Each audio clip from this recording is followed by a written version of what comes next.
Good evening, everybody. Thank you so much for joining us tonight with Jeff and myself, David Rose, for our walk over Perry Hill in conjunction with the Sime Gallery at Worplesdon Memorial Hall. We've got some fantastic pictures to show you, some really good stories about people from Worplesdon, and it's quite a long walk up over Perry Hill. So with no ado, we will start now, and I'm going to hand over to Jeff, who begins our talk this evening. Yes, thank you, David, and good evening, everyone. We start off with this postcard of Perry Hill with a chauffeur-driven vehicle coming down Perry Hill on the wrong side of the road. Not that it mattered much in those days, as he probably wouldn't have met anyone coming the other way. The school opened its doors in 1861 as St Mary's National School, changing its name to Perry Hill School in 1882. It closed as a primary school in 1977 and is now a residential property. Note the spelling on the card, Worplesdon School. Here we've got a lovely picture of my Aunt Dorrie, who's arrowed there.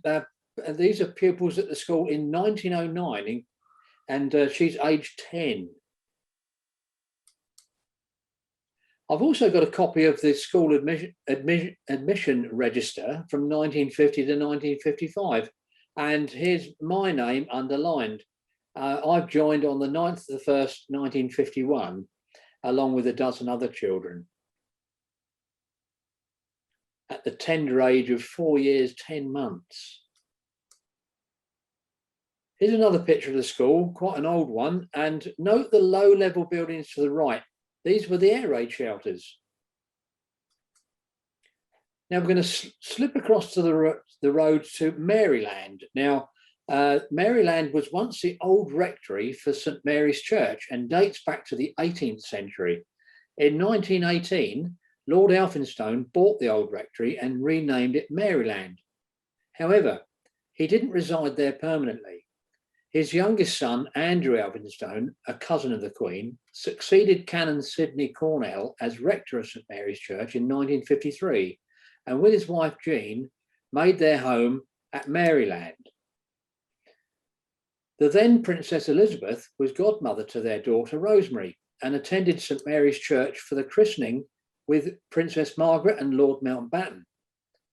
When Rosemary married James Lascelles in 1967, it gave the village another opportunity to see the Queen. Jamie and Rosie Lascelles would invite everyone for Christmas carols, and these photos were taken at Christmas 2005.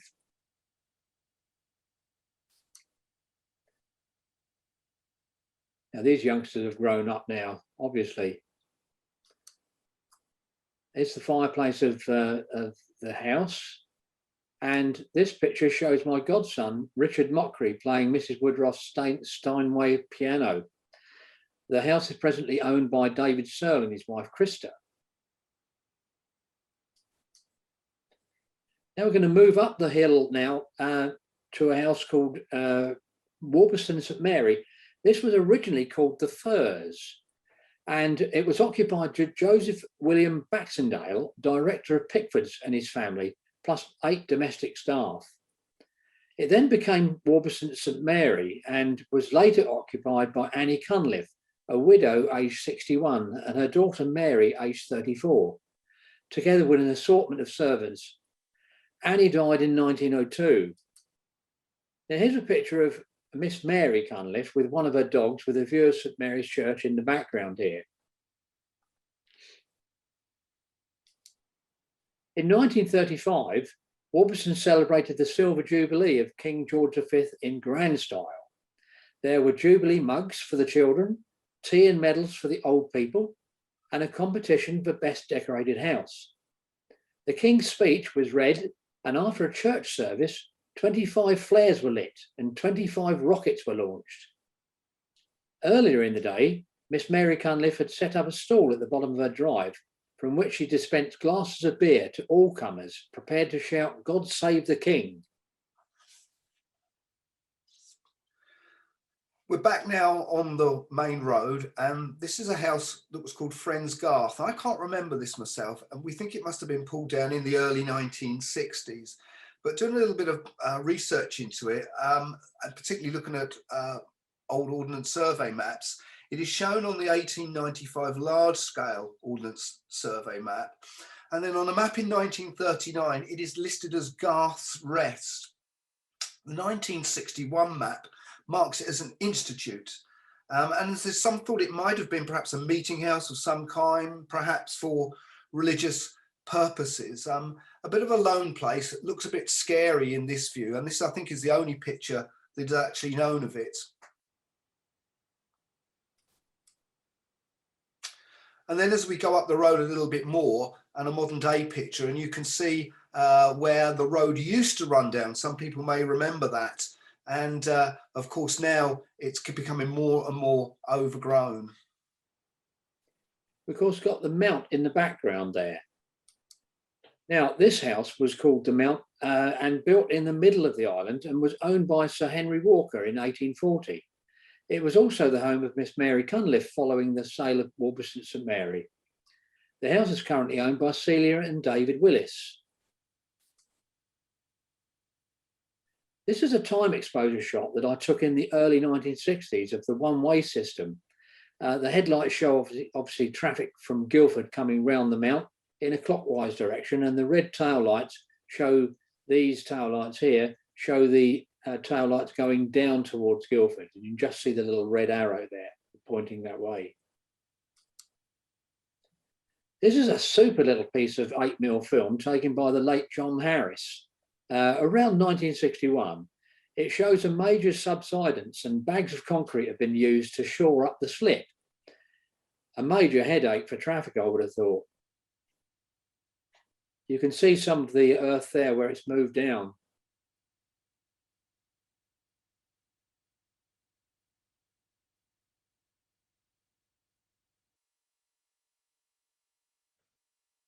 And all the shoring up that's been done with these concrete bags.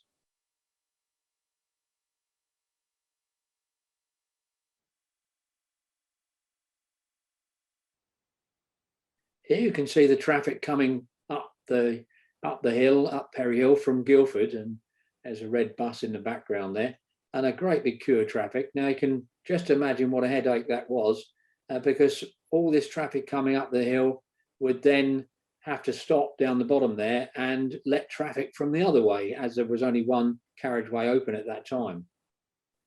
Here we've got a Triumph Herald and a Ford Cortina and a racing Jaguar by the look of it. And note on the left-hand side there, the old police car.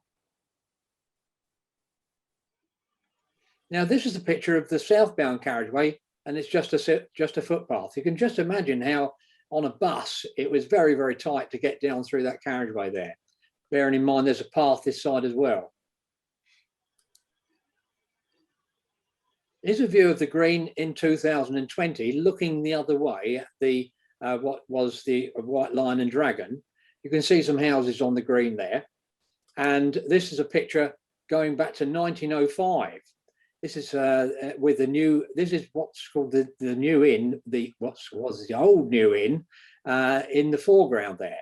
The barns you can see in the middle of the picture were used for storing wool in earlier years. Now I've put a few labels on here. You can see this is the top of Coombe Lane on the left-hand side. You've got Hillcott, and then you've got Hope Hall, which was built there in 1890.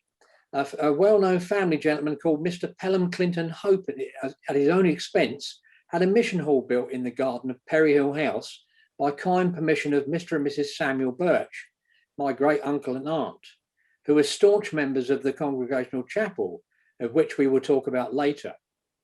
My great uncle Samuel ran a temperance group called the Band of Hope. He always read the Bible lessons from the book of Proverbs as follows: wine is a mocker, strong drink is raging, down with the drink. But some naughty young fellows would call out, down with every drop you can get hold of.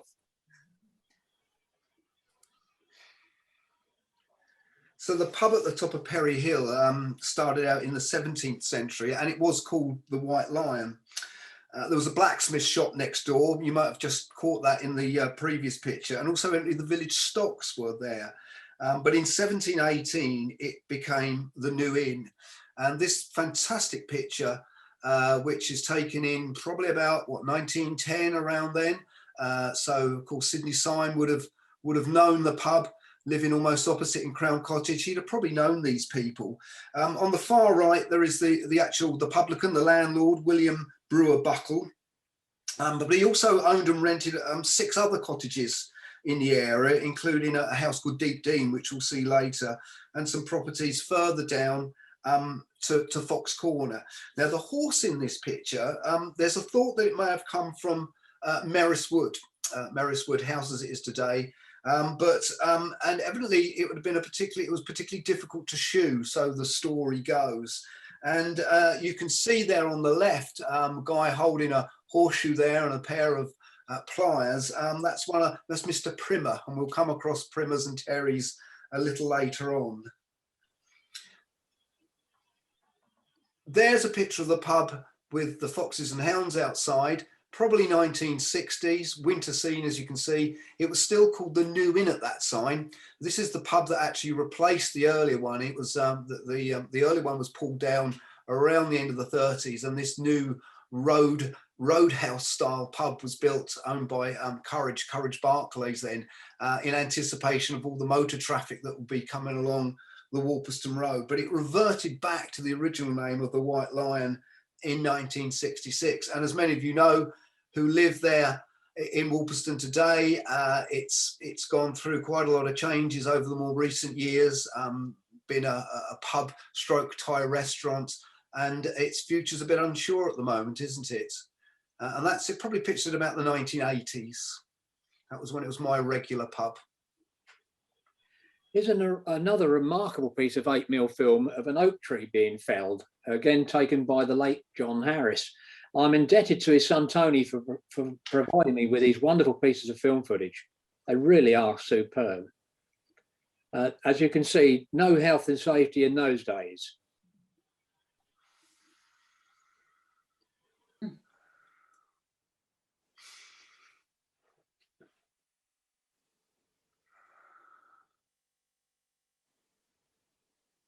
He's not wearing gloves either, is he, the guy with the chainsaw? No tear trousers. Oh, that'll burn.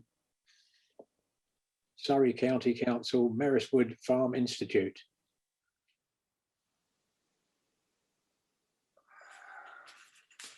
Well, let's help it on its way. Let's dig the roots out.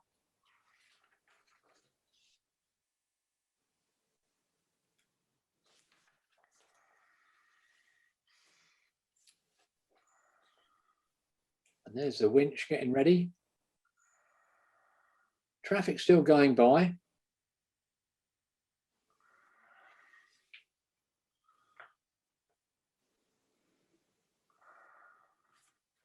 And you can see the one-way street still in existence there, with the traffic going to the left-hand side.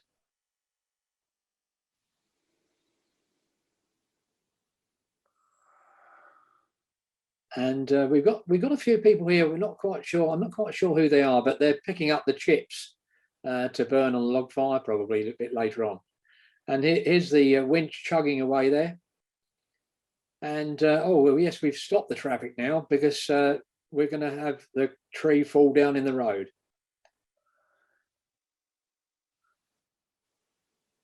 And timber. How that chap there got away with that, I don't know. And the traffic still flowing by.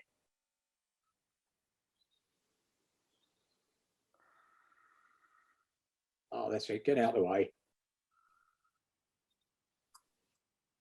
A superb bit of film. Now we're going to walk down towards Merris Wood, down Combe Lane, and we got Vinehouse Farm. This was owned by the Terry family since 1859. And it was sold in 1888 to Charles Peto Shrub, the owner of Merriswood House. It later became a residence for students of Merriswood College before being sold again with part of the land adjacent to Combe Lane. And this is how it looks today, Vine Farm House today. And this is, you can see you can't drive through there anymore. No vehicular access to Merriswood, only a public footpath.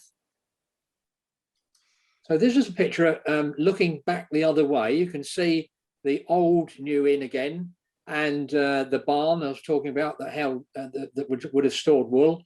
And up in the top corner here, you've got St Mary's Church. A pond here and that does lie wet still. There's a bit of a ditch running down there, and that's what it looks like today. Now we're going to move into Merriswood itself. So the word Merist is probably derived from either the Old English mer, meaning hurst, meaning a wood by a pool, or from gemere, I think it is pronunciation, or something similar to that, hurst, again, meaning a boundary wood. Merriswood and a farm of the same name belonged to a prominent local family called Shrub. And in 1770, it belonged to a James Shrub who married an Elizabeth Peto. But in 1877, Charles Peto Shrub had the current house built, and it was designed by the renowned architect Richard Norman Shaw. And it was interesting, it was known as Merriswood Hall. Now, Shrub was extremely wealthy. He had up to 24 staff to tend really to all his needs, including his pack of hounds. He was the master of the Ripley and the Knaphill Harriers. So Shrub died in 1899, and in the 1911 census, it shows a Harold Denison Arbuthnot and his wife's son and a brother living there. And they had 9 servants, and he was a wealthy stockbroker. I do wonder whether, again, Sidney Sime knew him at all. Perhaps he had a walk down through there, or was Sime more of a person to mix with the ordinary folk in Worplesdon? Surrey County Council obtained the Merriswood estate by compulsory purchase in 1939 for £44,000, and there were plans to develop it as a mental hospital, but they were dropped when it was decided it would become Surrey's Agricultural Institute after the Second World War. And so in the post-war years, it was developed as this agricultural and land-based industries college, of course, which it is today, but run as under its own rights.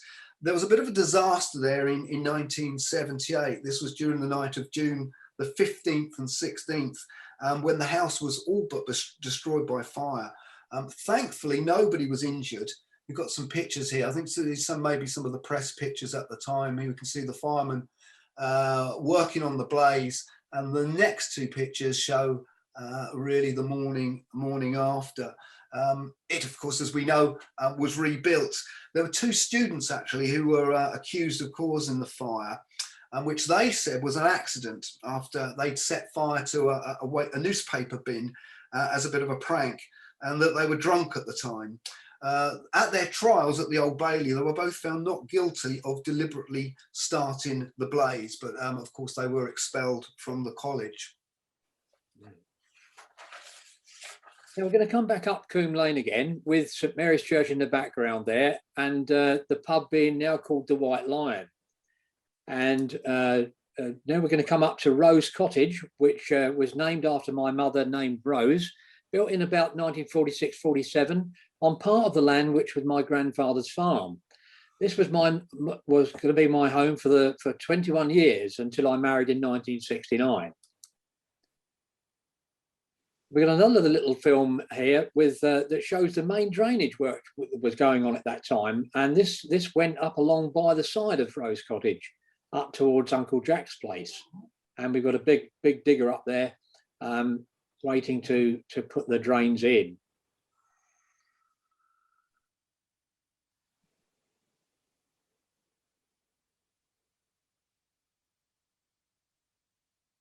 That's the garden of where I used to live, and the drive up to Uncle Jack's. And we've got some more footage here, the sunny side in the background there, and some pipe work being put in across the top of the green.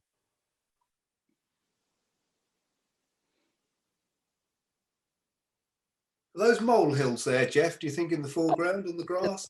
It sometimes does suffer from moles. There's a big molehill there. Oh, right, yeah. Other little snippets here include my Uncle Jack, which is the only video footage I've ever got of him, and my Aunt Dorrie, and my cousin Stella, and cousin Roger riding his aerial arrow motorcycle up the top of Coombe Lane. There's a rare beast of a bike.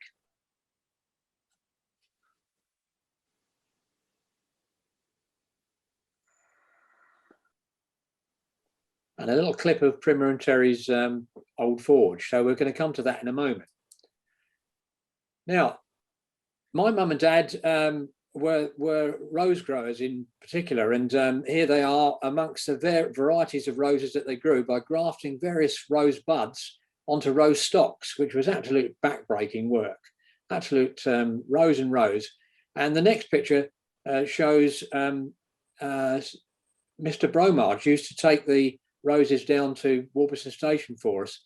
My dad didn't drive at all, and he grew lily of valley in the village and would kindly transport the crates to Worplesdon railway station. Here's an aerial picture that I took in about 1968 from an Auster aircraft. I was very lucky to go right over the top of Worplesdon, and shows some of the houses there, showing the old forge, Perry Hill House, etc., the Green, and Henry Atfield's cottages, which we're going to come to next, and Perry Hill Farm there. Now, this is an old parchment map showing the estate of John Cruse, Esquire, in 1792, which was handed down to the Birch family over the years. John Cruse's family came from the Atlantic coast of France near La Rochelle. John's parents were both born in France around 1690, but married in England in Spitalfields in 1722. It seems highly likely that they were two of the 40,000 plus Huguenots who arrived in England at that time. They lived in Hackney and had 7 children, including John in 1737. John became a jeweller in London and clearly made a great deal of money in his trade, as by 1791 he was living in Guildford with his wife Elizabeth at Woodbridge House near Stoke, and owned quite a lot of land there. A marble panel can be seen in St John's the Evangelist Church in Stoke Road, erected by John Cruse following the death of his wife Elizabeth in 1804. John died in 1825, and then they're both buried in a vault there. So coming back to the map, you can see there's quite an area, including this farm of the Blanket Mill Farm up in that corner. And if I show you what this references are, as you can see, that you've got Vine House, Perry Hill House Garden, and Thatcher's Land form part of the estate, measured in acres, rods, and poles, totaling 72 acres, 2 rods, and 30 or perch, as it was called.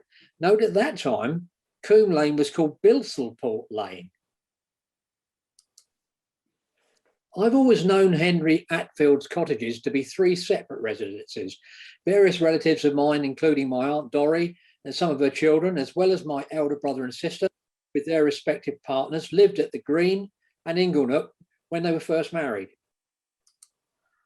Tom Roberts and his wife, Eve, lived in the left-hand part of, and it was named Rosendine.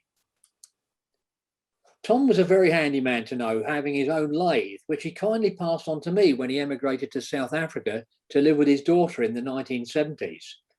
An inventor and engineer by trade, I remember him telling me that it was his design that was used for the first front-wheel drive car. Here's another picture of the cottages, again in the Diamond Jubilee year of 2012. Now we're going to move up one stop up the hill, and we've got Hillcott. This was built in the grounds of Perry Hill House by my great uncle Samuel, and over time has housed my Aunt Dorrie and her husband when they first married. My Aunt Dorrie and her friend Gladys are pictured in the photograph. My grandparents also lived there, my dad and his twin brother Samuel being born at Hillcott in 1918. And finally, my Uncle Jack lived there with his family. Here's a cracking little picture of Uncle Jack. I remember when I took that photo, what do you want to take that picture of me for? But he was the first son to be born of Alfred John and his second wife, Mabel Birch, my grandmother. My Uncle Jack was given reserved occupation to help run my grandfather's farm to grow produce for the war effort. A very likeable character, he was well known around the village and ran a greengrocery round from various vehicles. Firstly, he would be in a horse and cart like this one. This is him, with Nobby, one of the two farm horses that were used on the farm, the other being called Bunny. Here are some of the prizes that he won. I don't suppose he had a lot of opposition in 1937 to 1939, but these were at the Worplesdon District Horticultural Show during the war years. They always say that the only way to grow big cabbages is in a field. A once previous ambulance that my Uncle Jack used for his rounds, it would have made an interesting restoration project, I think. Here he is again on the green in front of Perry Hill House, exercising the ancient rights of letting his geese graze on the green. Sadly, following my uncle's death, Hillcote was demolished in 1999. And they built, this is the replacement. It's slightly altered now. They've had some alterations done to it again. Now we're going to move up to Perry Hill House itself. There's a wedding party at Perry Hill House circa 1903. This photo shows a wedding party on the lawn, some of my relatives being in the photograph. I imagine that my Aunt Dorry, the child in the front of the photo, just here, was the bridesmaid. She was born in 1899. Now I've put some names to some of these people on the picture here, and you can see that my great uncle and William and wife Matilda and great uncle Samuel Birch are on the right hand side here. Great aunt Anne Birch and Terry is there. Unfortunately, we can't recognise a lot of these people. It's such a shame. But on the left hand side, we've got great aunt Anne Cobbett, the Perry Hill House ghost. Now, my mother always said to me that that whilst I was living there as a child, up to 1 year old, my great aunt Anne Cobbett came into the bedroom and looked over me whilst I was asleep in the crib. I've never been the same since. This is another wedding party on the front lawn of Perry Hill House. This is 20 years later, this being my Aunt Dorry and her husband Frederick Tickner. My grandparents are on the bride's side of the photo, and Uncle Jack, probably a page boy, is in the front of the photo, age 6. Now, I don't think my dad and his twin brother Samuel were probably too young to attend. Here's Perry Hill House again, with my grandparents standing outside around 1940. It was a 17th century house. It's been refronted in 1728. Perry Hill House came into the Birch dynasty when my great uncle Samuel married Anne Terry in 1876, and following Anne's father's death, lived at Perry Hill House. In 1890, great uncle Samuel gave permission for Hope Hall to be erected in the garden for the use of the Congregational Chapel, and also gave land for the manse to be built in Coombe Lane. Hope Hall was later moved to adjoin the chapel in 1918. Following Anne's death, great uncle Samuel moved out to live at Nightingale Cottage, Rickford Hill, and my grandparents then moved there until my grandfather's death in 1944. My mother and father lived there for a short time until it was sold to Mrs. Christina Belden. This is produce grown on the farm for the war effort during World War II. Carrots, lettuce, turnips, leeks, beetroot and brassicas spread over 5 acres of land.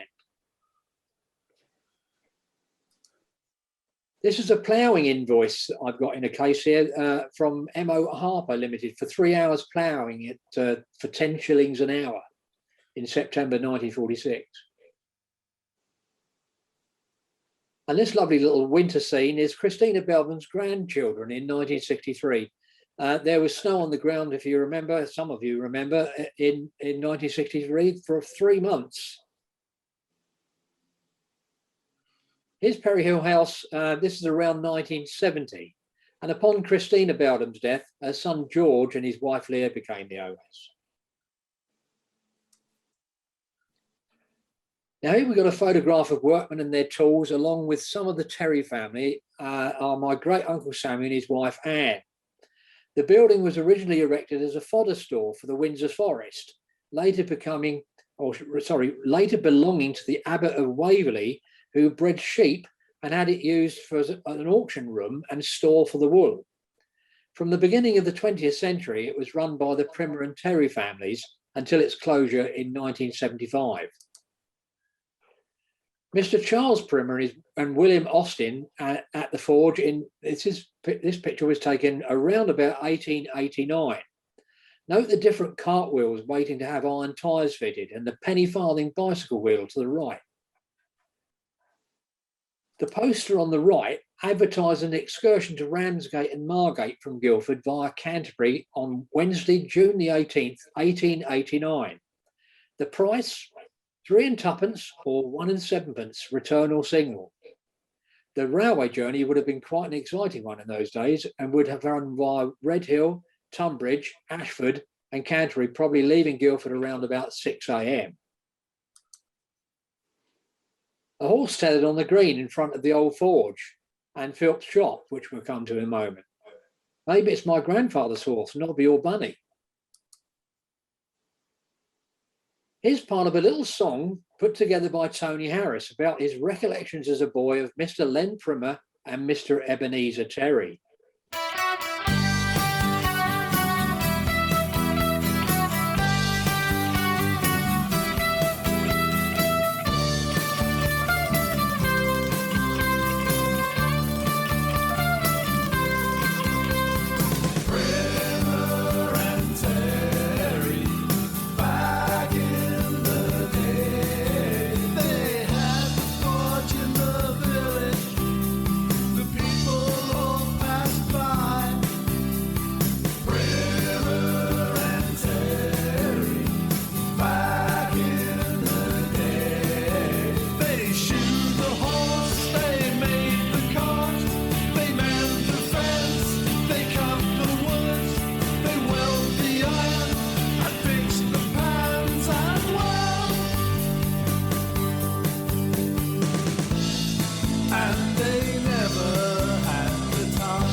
A catchy little tune.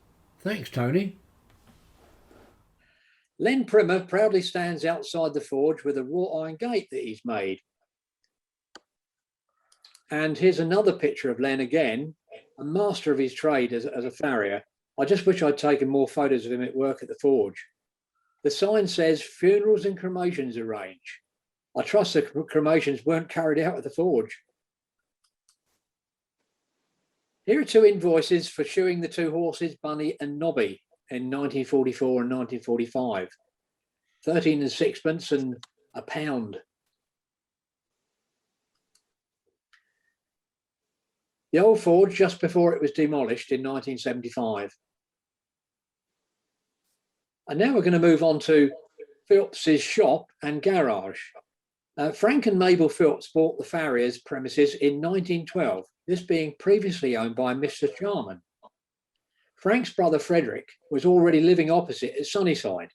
You can just make out the sign, C.A. Charman, Smithy and Farrier, a sign above the door. Teas and refreshments were served in later years, and Dr. Moyer was a regular visitor. Electric motor-driven petrol pumps for 2-star or 4-star, commonly named cheap or best, would be served by Percy or Bill Philps, or by one of the ladies if they weren't in attendance. However, in this photo, Bill looks as the customer fills up with some best petrol. A tremendous thunderstorm in May '89 brought floodwater from the car park at St Mary's Church through the garden and drive of Sunnyside and went across the road and into the shop's front door and out the back door.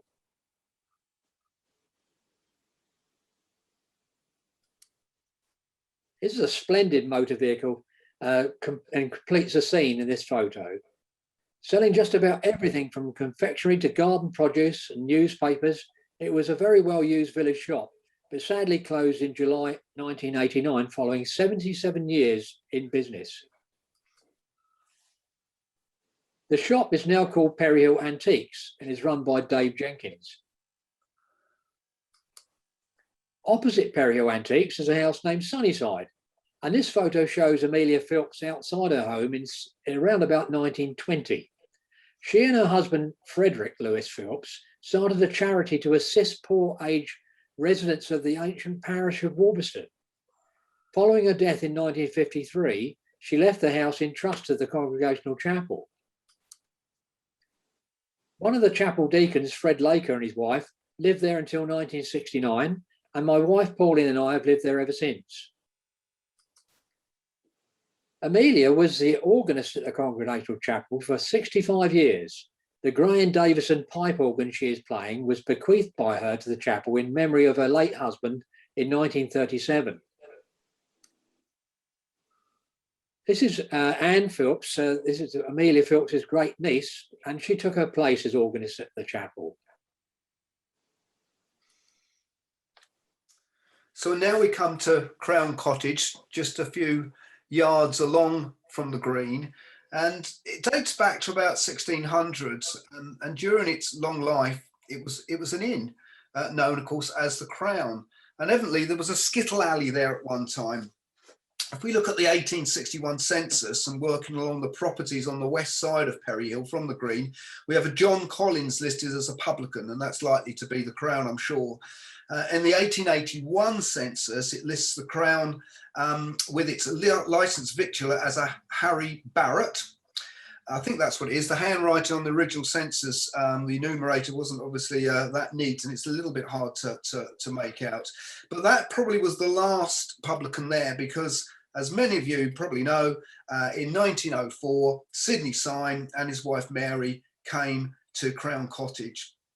In 1911, actually, the census lists them there with a servant called Sissy Tutor, aged 22. And on this census, Sime gave his profession as an artist.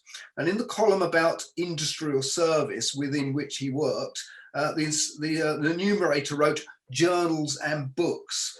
Well, Sime was born into a humble background in Hulme, Manchester in 1865. And I guess he's best known for his illustrations in magazines and in books of Irish fantasy by the author Lord Dunsay, as well for those Scottish landscape paintings.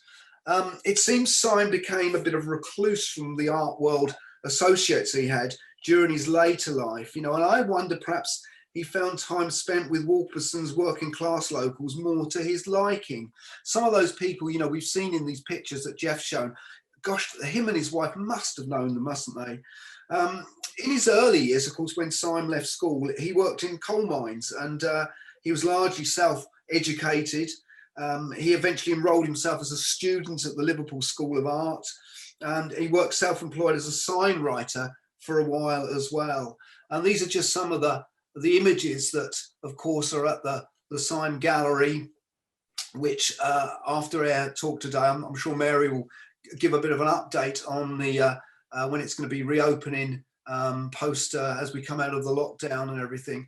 Now, these, of course, are some of those wonderful caricatures that he produced when he would spend time in the New Inn just across the road from Crown Cottage, and sketching some of the people who worked there. Now, the gallery, as you may know, the names of some of these people have been identified, but unfortunately for Jeff's family, the Birches, I guess because Jeff, your lot were chapel, they didn't drink in the pub, did they? They wouldn't have had their drawings done. Certainly not. So there's nothing of your family at all with that. Sime would have, I think, seen the building of the new pub or the building that we've got there today, but he died in 1941 and is buried in St Mary's Churchyard at Perry Hill. So in his wife's or his widow's will, she donated all her artwork in her possession at the time to the trustees of Worplesdon Memorial Hall for the curation of this gallery that we have today, and for the display of her husband's work. And she endowed the proceeds of the sale of Crown Cottage to actually the trust then and the gallery, as we know, has been there a long time, really. And I really do have to say it is moving forward brilliantly at the moment. And if you've never visited it, I'd certainly recommend it when it can be reopened again, which hopefully is going to be soon. Now we're going to have a slight interval now, because I feel that some people might need to stretch their legs, make a drink. This is going to be pretty short, so we'll say 5 minutes. It's 8:15 now, so if you can all be back in your seats by 20 past, then we'll start the second half as we start making our way down the other side of Perry Hill. Thank you. Good. Okay, I think welcome back, everybody. I hope most people are back seated in their chairs, ready to watch part 2. We're going to move on now to St Mary's Church, just across the road, as we've seen some images of it in the distance earlier. The church, way to the church, not far from the green, not far from Crown Cottage as well, really. This is a picture postcard view from the 1900s, again, as it would have looked when Sime came to live in Worplesdon. The church itself dates back to, or parts of it date back to the 13th century.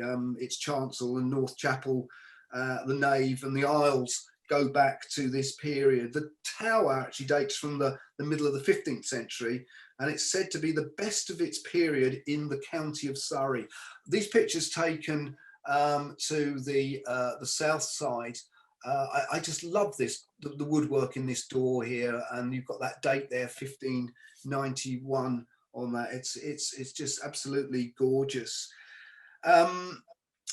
The church has had a few additions over the years, hasn't it? But largely it remains unaltered. I think we've got a picture of the inside coming up next. If Jeff can. Well, I think. Oh, we've got your choir, haven't we, Nick? Sorry, I do apologise. Yes. All right. That's right. Some of our relatives in this photograph. My dad's twin brother Sam and his wife Ethel, who they called Bunny. She would have been the organist, and my brother-in-law Brian Wibley. Another notable choir boy is actor the late Richard Bryers CBE. There they are.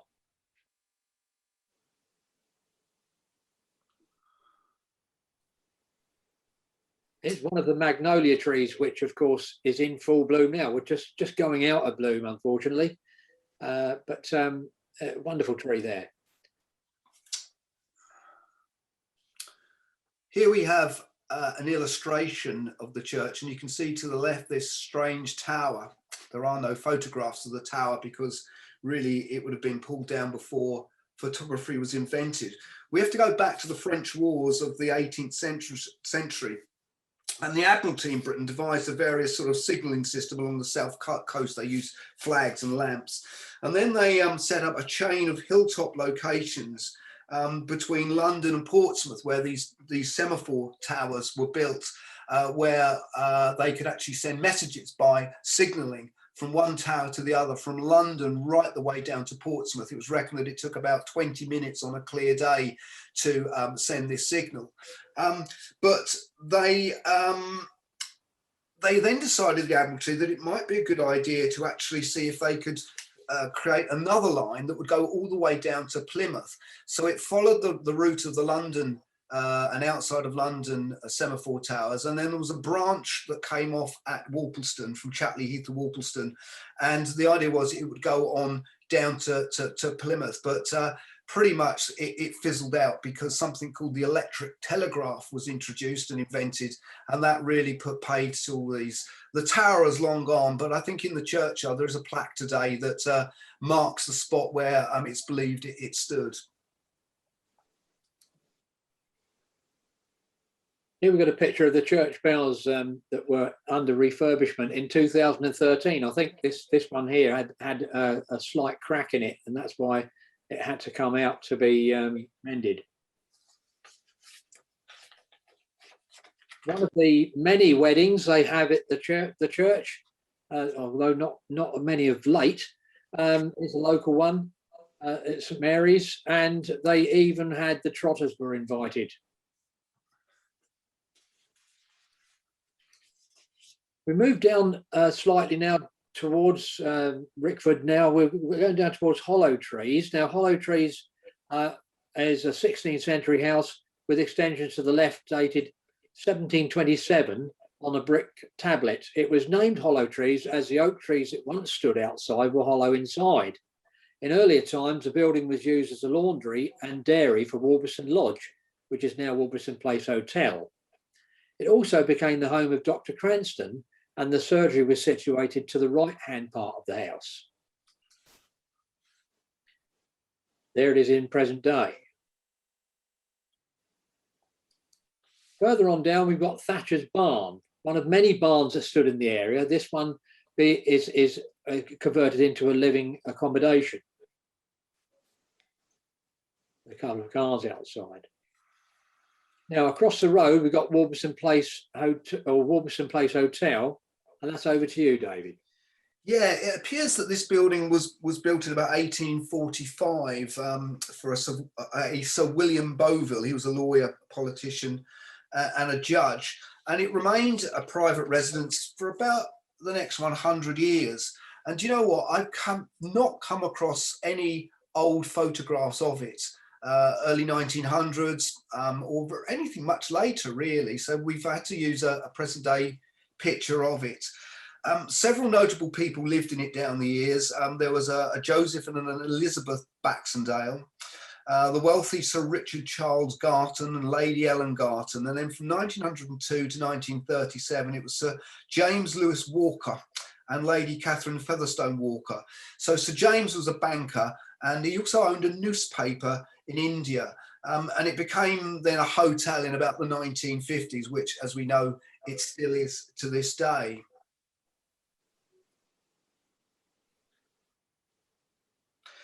So the hall and grounds, just a bit down the further on the other side, were laid out in 1922 in memory of local men who'd been killed during the First World War. And the land for this had been donated to Worplesdon Parish Council in 1999 by Sir James Lewis Walker of Worplesdon Place. I'm just omitting one other person in who must have come out. So if you heard a ping, that's what that was. So yes, it was him who put the funds up. But the hall itself for the building, the funds for that originally came from an anonymous donor, but that person has been later identified as Sir Lawrence Edward Halsey, and he lived down at Goosery, off Goosery Road, of course. He was a leading member of the accountancy profession. He held many distinguished appointments, including auditor to the Duchy of Lancaster, and Halsey was also the High Sheriff in 1935. So though the hall remains in the formal ownership and the land itself as well of the parish council was not actually responsible for the management of the hall. It's managed by the Memorial Hall Grounds and Trust, what is known as Worplesdon Memorial Trustees, and they are a registered charity. And on the left-hand side, you might just be able to see the sign there for the Sydney Sime Gallery, which of course is in an upstairs room.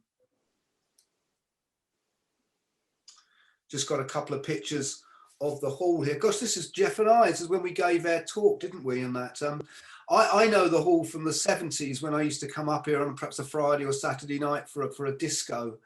That's how I sort of remember it back in the past. But it's 2019. Yeah, that was 2019 when we gave one of our talks there. Here we see a picture of Worplesdon Football Club 1924-25 season when, as the caption says, they were the winners of the Woking District League Division 2. And the chap sitting there in the middle with them, with the white beard and moustache holding the stick, that is Sir James Walker. There's also a portrait of him in the Worplesdon Memorial Hall. There was another James Walker actually of Woking. Some of you might have heard of James Walker, the package company that made industrial packing materials. And interestingly enough, looking at the two James Walkers, they were quite similar in looks, but not related at all. We've got another football club one here, season 1930-31. Again, some of the names there, a lot of local people. We've got a Primmer, haven't we? Is that Len Primmer in that? Yes. Yeah. Yeah.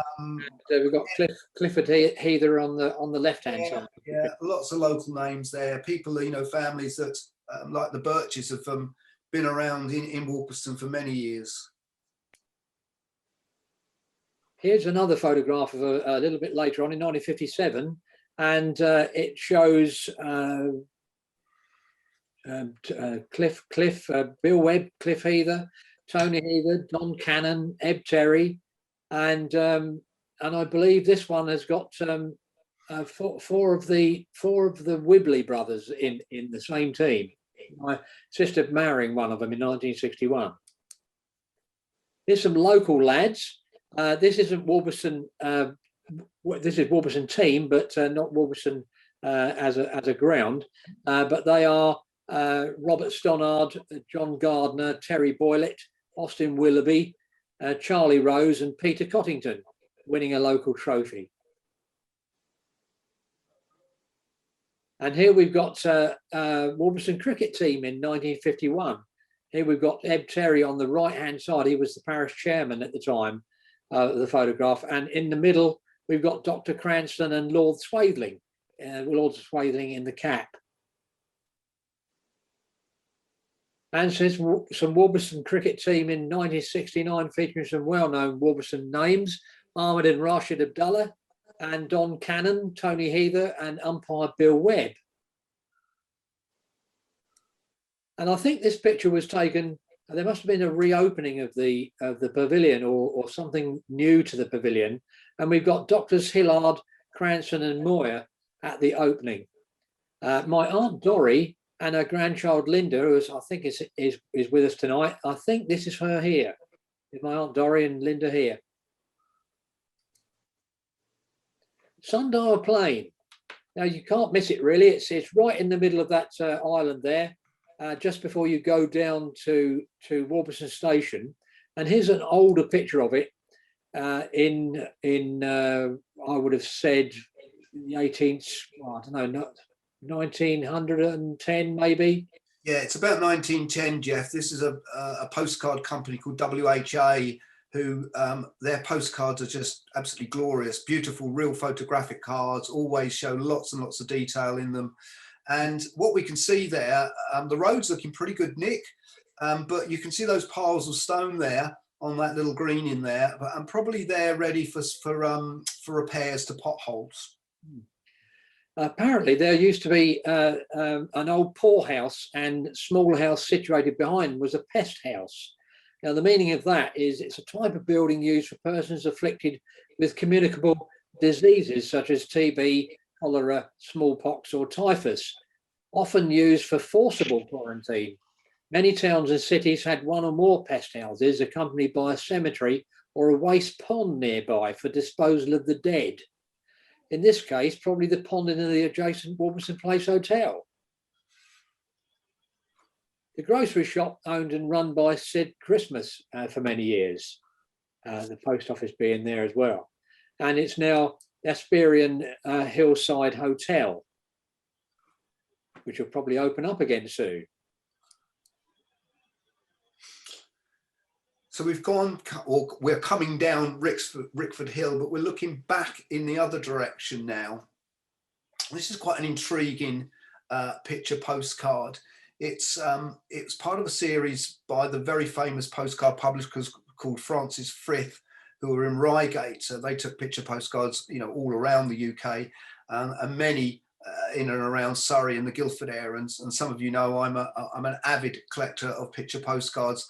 I've probably got 30 or more postcards from what we call the golden age, the first couple of decades of the 20th century, about 30 alone of Worplesdon around there. And we'll come to some more pictures in a minute which show these same people. And this is not a postcard. This is a picture that has turned up in the possession of Worplesdon Parish Council, and it shows soldiers on the march in 1914. It's written on the back, and these soldiers are coming up Rickford Hill. So during the First World War, lots of soldiers stationed around here, certainly out at Purbright and on the heaths around there. And we do know that they often marched through here down into Guildford perhaps to the railway station, to get onto trains to go off to the theatres of war where they would been there. What I find interesting about this period of history, and it fascinates me because we've got this wonderful record of picture postcards. And again, it's the particular period of when Sime had come to Worplesdon. This is how he'd seen it. And I see, and you can perhaps agree or disagree with me, when we've looked at the people so far, we've got the very, very well-off people who obviously lived in Worplesdon, and then those who were the ordinary people, who probably some of them lived in, abject poverty.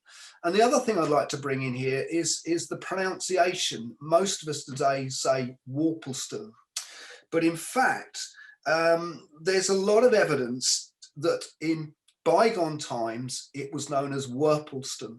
That is what local people would have called it. So they'd have pronounced it that. And that started disappearing around the time of the First World War.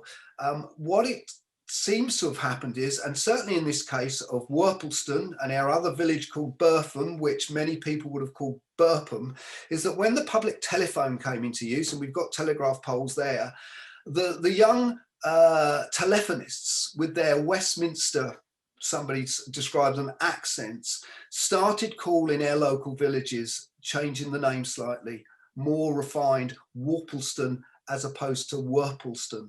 So there you have it. Now, what are you going to keep saying, everyone, as you go forward after tonight? Are you going to be Worplesdon or are you going to be Worplesdon? Answers on a postcard, please.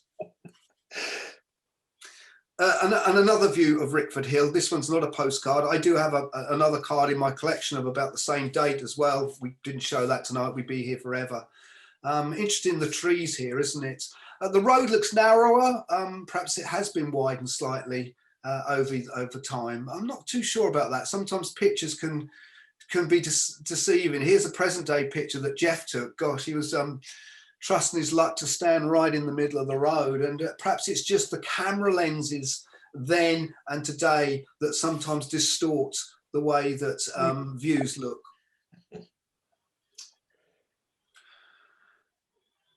We got a newspaper cutting now from the Surrey Times and Weekly Press. That was the alternative or the rival to the Surrey Advertiser years ago. This is 52, and it talks about the last barn at Worplesdon. And I'll just read a little bit of that out. You may be able to read it depending on how large your screen is, what you're watching this on. It says, the changing face of Worplesdon is here depicted in the demolition of this old oak and peg-tiled barn to make way for the erection of bungalows on the Rickford Hill estate. The barn faces the main Guildford to Bagshot Road at Perry Hill and was formerly attached to the Merriswood estate. The barn is approximately 500 feet long, 50 feet long, I should say, 20 feet wide and 30 feet high. Its demolition is being carried out under the direction of a Worplesdon contractor, Mr. G.E. Warner of Stringers Common, who said the removal of the barn would take about a fortnight to complete. The picture shows the old oak skeleton of the barn sides, while on the roof workmen are engaged in dismantling the tiles and dispatching them by way of a chute made of scaffold planks to the waiting wagon below, and so on there. And it's a quote at the end. Someone says, I recall the barn was there over 70 years ago, and it was an old barn when I was a boy. In its time, the barn had been used for stabling and for storage. Very soon it will just be a memory of Worplesdon past.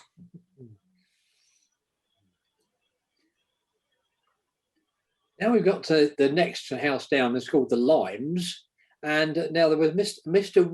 Woodman set up a business in Rickford at the Limes, and Albert Enever refers to it as Mr. Woodman's Bakehouse and Corn Stall, where you could buy bread, horse and chicken feed, bacon and pork, as they killed their own pigs and made bacon.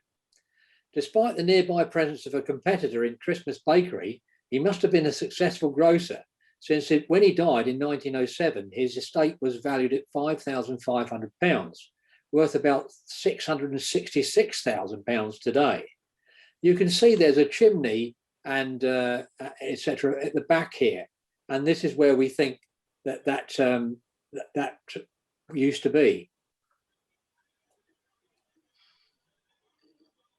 This is a house called Deep Dean. I mentioned it earlier as being one of the properties that was owned by William Brewer Buckle of the New Inn. This picture dates to about 1915, and it shows a Lillian Criddle on the left and a Florence Wadey, who was actually the daughter of Mr. Buckle, the landlord. Now, the next picture shows a dairy shorthorn cow that was kept by a guy called George Tudor, who lived at Deepding. It was kept at the bottom of his garden and grazed on Rickford Common. You know, they reckon 1 acre and a cow, if you had that, grow your crops, 1 cow, that could sustain you quite nicely. We now move on to Nightingale Cottage, and I'm really pleased to see that the owners of Nightingale Cottage are here tonight, because I've been trying to make sure that they actually saw this little programme this evening.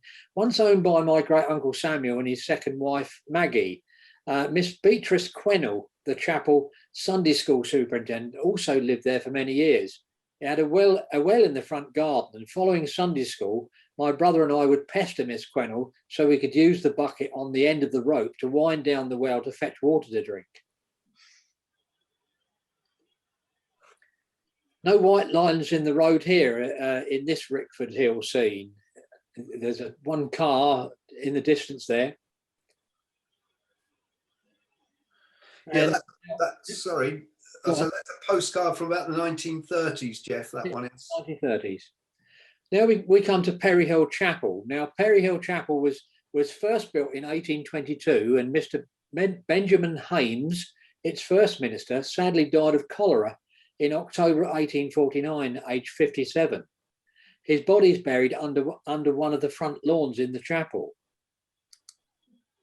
Sadly, the 2 infants, also 3 weeks and 7 months respectively, were also buried within the grounds in unmarked graves in 1890.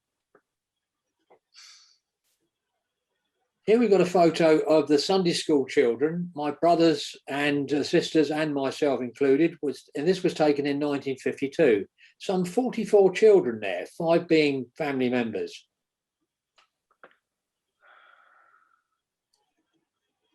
My brother David holds one of the traffic light colours with fellow Sunday school attendees John Ellis, Morris Randall and John Sherman. Sunday school superintendent Miss Beatrice Quennell and Anne Philps look on. My parents were married here on Christmas Eve 1938, the wedding being delayed because of heavy snow. My dad's twin brother Sam played the organ. And here we got my Aunt Dorrie in 1922 and Uncle Jack in 1947, and my elder brother and sister Robin and June had their weddings here in 1960s. This one, of course, is my Uncle Jack and Aunt Kay's wedding. You can see the similarity of the 2 twins here.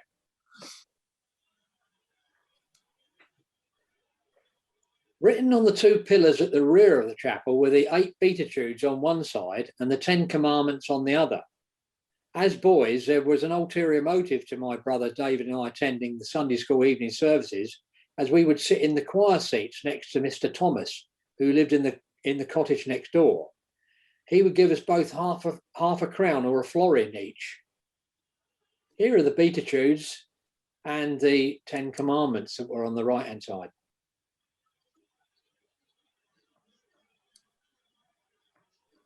The Congregational Chapel came under the umbrella of the United Reformed Church in 1971, but sadly the church closed last year following 198 years of worship. 3 of the birch memorial plaques that were on the walls of the chapel have now been removed, and I'm now the custodian. 2 others of Dorothy, my Aunt Dorrie, and my cousin Stella are yet to be removed. We're waiting for someone to come up to let us in to remove them. At the back of the chapel, of course, if you remember, the Hope Hall was moved there from Perry Hill House. So it started to life in 1890 and got moved to the back of the church, the chapel, I should say. So in this little note in the minutes, it says on October the 18th, the church meeting was held to consider the future of Hope Hall. Reverend Timms presided. It was explained that Mr. Gafford desired the removal of the hall from the grounds of Perry Hill House it was decided in the motion of Mr. Westmacott that the hall be constructed in the grounds behind the chapel. Over the years, it was used for various functions, including my parents' golden wedding anniversary. Also, as teenagers, my brother David and I attended a youth club there. This was run by local solicitor Simon Oxley. The hall was demolished in 1994 and a new hall built and named after church secretary, the late David Kelly. Now, we've got some pictures of what happened in David Kelly Hall in later years: monthly books and coffee mornings, fortnightly lunch clubs, delicious food prepared and served by Stella Harris and Elaine Kelly. And there it is, and it was delicious too.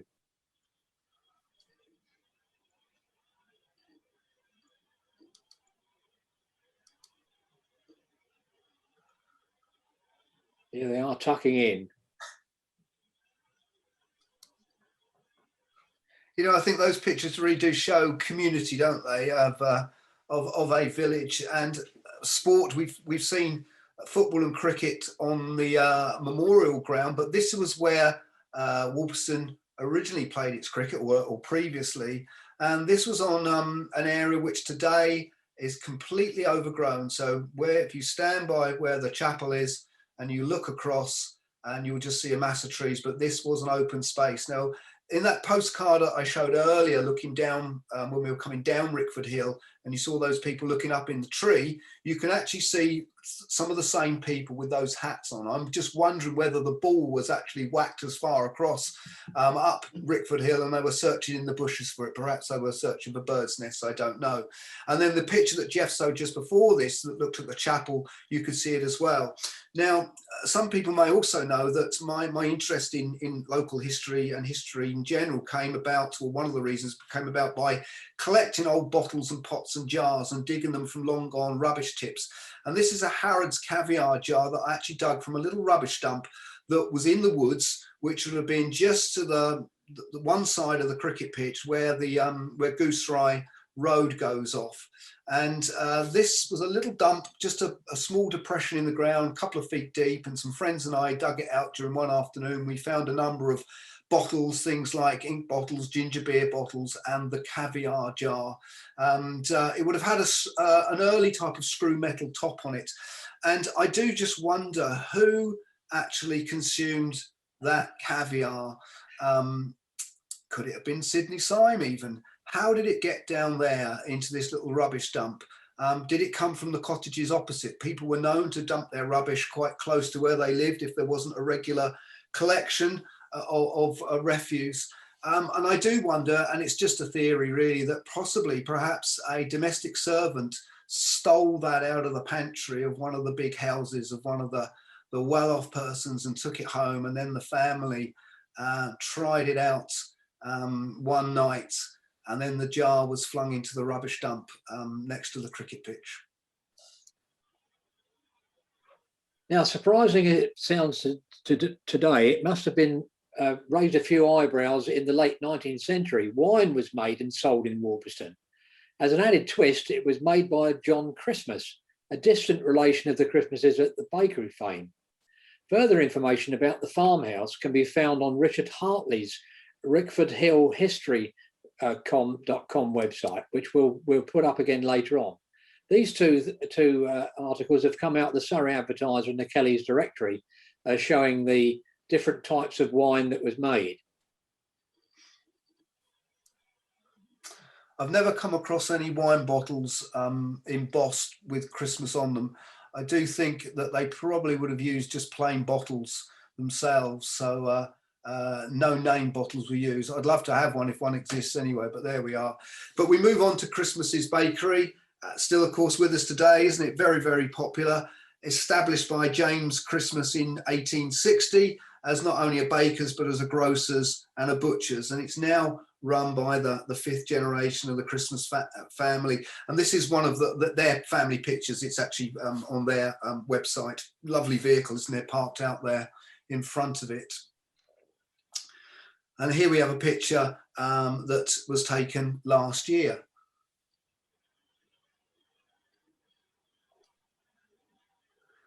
We're getting to the end of our tour now because we've come right the way down Rickford Mill, and soon we will be passing actually out of the borough of Guildford and the parish of Worplesdon, I'm going to say. Annoy you with that. And we then move into part of either Purbright parish and also into part of Woking borough as well. But right at the bottom there, we have Rickford Mill. Building still exists today. Another picture postcard by the WHA company, probably the same day that the picture that Jeff showed earlier, we showed up at the top there with the avenue going down. The history of the mill probably goes back to at least the early 18th century, maybe a little earlier. And over the years, there were a number of millers who either owned or leased the mill through different centuries. In the early 1900s, there was a miller there by the name of Frederick Young, and by 1916 it was in the hands of Daniel Taylor, and the signboard on this does say the word Young, so it was, we know the date, it's pre-1916, which absolutely ties in with this picture postcard. So the Taylors were actually a well-known firm who also had a milling business in Bramley and their premises in Guildford town centre. They were corn merchants. They sold animal feeds. They had a shop in the High Street on the corner of Swan Lane, and they were also down in Woolwich Road. And it appears that Taylors ceased to trade in about the 1950s. Whether the mill was still in use then, I'm not sure, but a lot more research is being done on this. And really, just to finish, one of the stories I've picked up over the years, that the miller there, or perhaps it was a mill worker, for many years was a chap called Alfred Tutor. And the thing is that how he was remembered, that he allowed boys of good behaviour to fish in the mill pond there, or the stream. Now, when I spoke earlier about Sidney Sime, and I mentioned that on the 1911 census, living at Crown Cottage with his wife Mary, there was a domestic servant called Sissy Tutor. I do wonder if her and this Alfred Tutor may have been related. Just another perhaps little local village connection, and as we've seen this evening, lots of local people and lots of which I do hope you've enjoyed, pictures of Worplesdon and a walk over Perry Hill. I'd just like to say thank you again for joining us tonight. What Jeff and I are going to do is we are going to make a donation out of the proceeds that when we've totted it all up tonight to the Sime Gallery. And again, as I say, if you haven't visited it, when it's open again, I just recommend it. And thank you very much indeed. Now, further information about the houses and people of Rickford can be found on the rickfordhistory.com website. Please make a note of that. It's a tremendous website. It's just been created and it's truly wonderful. Please make a note of it. Please also visit ramblingrailwayman.co.uk for a list of further illustrated talks by David and myself.